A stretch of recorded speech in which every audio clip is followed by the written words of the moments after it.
warahmatullahi wabarakatuh. Saya Muizdatul Hasanah dan rekan saya Natasha Cahyani yang nantinya akan memaparkan materi mengenai etika protokoler. Nah, untuk lebih jelasnya simak video dari kami ya. Dan yang pertama di sini saya akan menjelaskan tentang pengertian etika protokol. Dan di sini etika sendiri berasal dari bahasa Yunani, yakni ethos yang artinya akhlak, adat kebiasaan, watak, perasaan, sikap yang baik, yang layak. Sedangkan protokol berasal dari bahasa Yunani, yakni protos atau lembar pertama dan kola atau meletakkan. Kesimpulannya bahwa protokol ini berarti lembar pertama pada suatu dokumen yang berisikan persetujuan baik bersifat nasional maupun internasional. Dapat disimpulkan yaitu etika protokoler adalah nilai-nilai atau norma-norma, kaidah-kaidah yang berupa aturan mengenai aturan tatanan yang harus dipatuhi dalam suatu acara baik resmi maupun tidak, dengan menyangkut pautkan mengenai aturan tata tempat, tata upacara, serta tata penghormatan. Adanya etika protokol ini yang bertujuan untuk mengetahui tingkah laku manusia yang dijadikan sebagai cerminan dalam diri seseorang. Dan yang selanjutnya yaitu syarat utama menjadi seorang protokoler. Yang pertama yaitu seseorang tersebut haruslah memiliki pengetahuan serta pengalaman yang luas mengenai hubungan antara manusia. Yang kedua yaitu memiliki mental yang kuat, kepribadian yang tangguh. Yang ketiga, tampil dan cekatan dalam menguasai situasi di suatu acara. Yang keempat, cepat dan cermat dalam mengambil keputusan.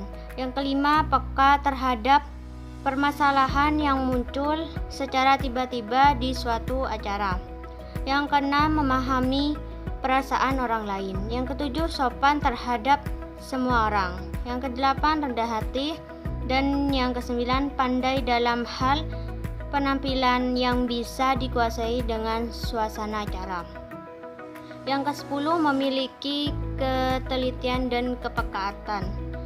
Yang ke-11, memiliki konsep yang positif dalam dirinya mengenai keberlangsungan suatu acara. Dan yang selanjutnya yaitu komponen protokol acara. Yang pertama yaitu persiapan. Sebagai petugas protokol, hal yang pertama kali dilakukan yakni melakukan riset dalam cara mengumpulkan semua pihak yang terlibat dalam keberlangsungan acara yang akan dilaksanakan. Yang kedua, tata ruang dan kelengkapan. Tata ruang ini nantinya yang akan mengatur ruang yang akan digunakan untuk acara. Tata ruang haruslah sesuai dengan kegiatan yang akan berlangsung. Seperti dalam acara pernikahan akan berbeda dengan tata ruang pada acara pelantikan. Dan diperlukan juga sebagai petugas protokol yakni harus memastikan semua kebutuhan telah lengkap. Dan yang selanjutnya tata upacara. Tata upacara ini berkaitan dengan semua kegiatan yang mana keberlangsungan acara tersebut haruslah disusun dengan rapi dan jelas dan mudah dipahami oleh yang bertugas. Yang selanjutnya, tata busana. Untuk acara resmi biasanya memerlukan dress code yang bertujuan bahwa acara tersebut memang resmi. Maka dari itu, di undangan yang akan disebar mencantumkan dress code terhadap tamu undangan. Dan yang selanjutnya, tata penghormatan.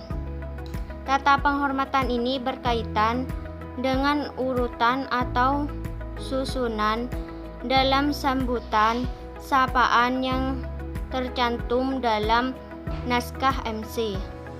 Dan yang selanjutnya, tata tempat. Tata tempat ini sangat diperlukan untuk menciptakan ruang yang rapi serta sangat tersusun yang nantinya para tamu undangan merasakan nyaman akan posisi peletakan kursi yang sesuai. Jadi, petugas protokol di sini haruslah dengan cermat dalam meletakkan posisinya. Tata warkat, yaitu tata warkat yang berkaitan dengan format undangan yang akan disebarkan kepada pihak terkait, dan hal itu banyak yang perlu. Yang selanjutnya yakni tentang esensi serta ruang lingkup protokoler. Dalam esensi ruang lingkup protokoler di sini ada dua. Yang pertama, tugas protokoler, yang kedua, sasaran protokoler.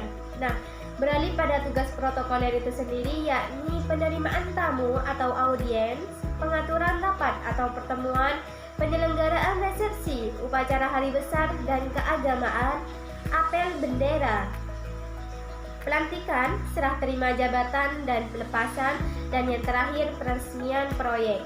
Nah, untuk sasaran dari protokoler itu sendiri ada 3. Yang pertama, pejabat negara.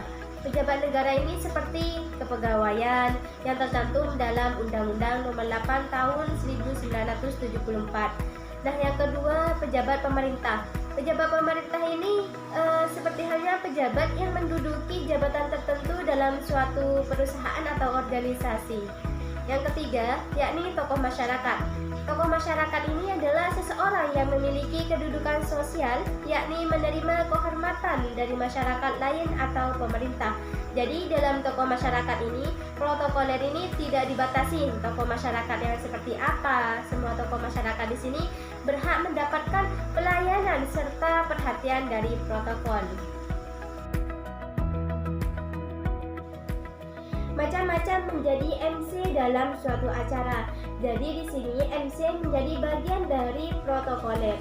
Dan tidak hanya itu saja. MC di sini ada 3 macam, MC formal, semi formal, dan informal. Untuk MC formal sendiri itu bersifat based on the text. Jadi MC di sini tinggal membaca teks yang telah disiapkan. Oleh sebab itu, MC formal ini harus menguasai teknik vokal yang baik serta harus memberikan kesan yang berbeda dengan MC yang lain.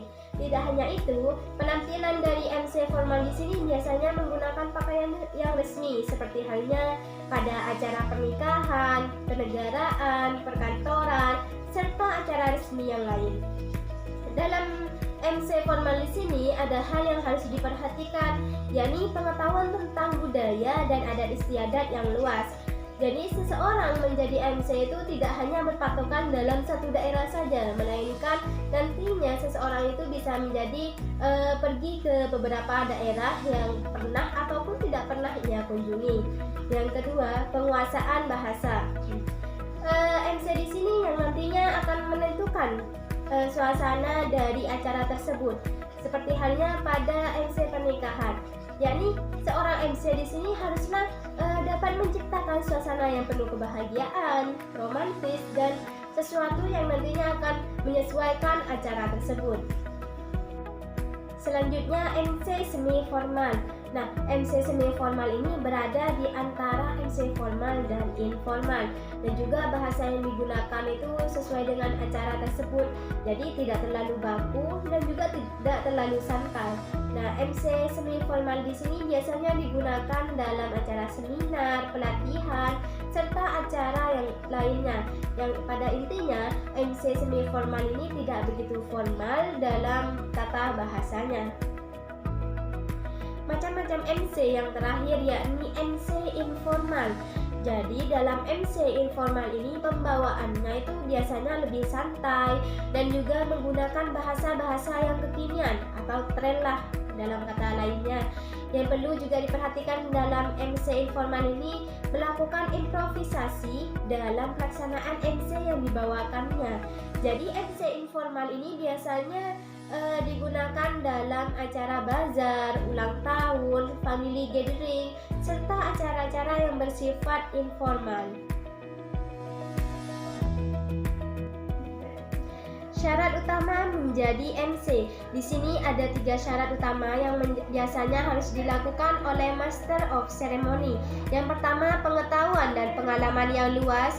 Jadi pengetahuan di sini sangatlah dibutuhkan ketika seseorang itu menjadi Master of Ceremony di suatu acara, yang nantinya hal tersebut akan membentuk sikap penuh pengertian kepada masyarakat serta mampu menghargai dan memaklumi akan adanya suatu kendala dalam acara tersebut. Yang kedua yakni imajinasi. Jadi seorang MC di sini dituntut untuk bisa membuat acara sekreatif mungkin agar acara yang biasa-biasa saja di sini bisa menjadi lebih meriah, bersemangat, serta mengesankan bagi para penonton. Dan penonton atau undangan tersebut yang telah hadir itu tidak menyesal karena dia sudah hadir di acara tersebut.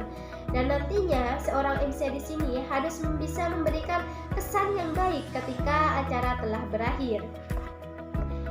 Antusiasme. Adanya antusiasme ini akan mencerminkan sebuah sikap kesungguhan dalam menjadi MC, baik menjalin suatu komunikasi antara MC dan para audiens.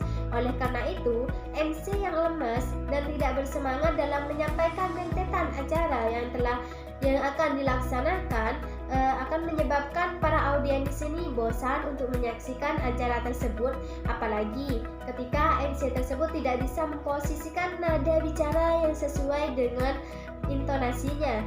Jadi sebaik-baiknya MC di sini haruslah mengetahui kedudukannya menjadi MC apa, terus apakah MC formal, informal, atau semi formal. Jadi harus disesuaikan dengan acara yang telah berlangsung. Itu saja yang dapat saya jelaskan, kurang lebihnya mohon maaf. Jika nantinya ada suatu hal yang kurang dimengerti, monggo kita bahas bersama-sama, didiskusikan bersama-sama. Ihdinas siratal mustaqim. Wassalamualaikum